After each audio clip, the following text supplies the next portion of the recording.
கரங்களை வானத்துக்கு நேராக உயர்த்து.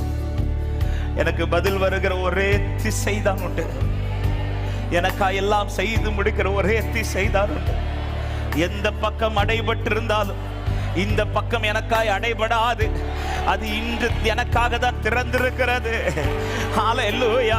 யாக்கோபுக்காய் திறந்தவர் மாத்திரமல்ல, அவர் எனக்காகவும் திறந்திருக்கிறார். எனக்காய் ஒரு ஏணி வைக்கப்பட்டிருக்கிறது. என் கூப்பிடுதலுக்கு சத்தம் வந்து கொண்டிருக்கிறது. என் ஜெபத்திற்கு பதில் வந்து கொண்டிருக்கிறது. நம்புற தேவ பிள்ளையே, இந்த காலை நேரத்தில் விசுவாசித்து உன்னை தளர விடாதே. உன் ஜெபத்தை தளர விடாதே. உன் கூப்பிடுதலை தளர விடாதே. கர்த்தரை நோக்கி இருக்கிறதை தளர விடாதே. இதோ செய்வேன் என்று சொன்னவர் செய்து முடிப்பார். செய்வேன் என்று சொன்னவர் செய்து முடிப்பார். நிறைவேற்றுவேன் என்று சொன்னவர் நிறைவேற்றி முடிப்பார். ஹல்லேலூயா. நான் உனக்கு சொன்னதை செய்து முடிக்கும் வரை நான் உன்னை விட்டு விலகுவதும் இல்லை.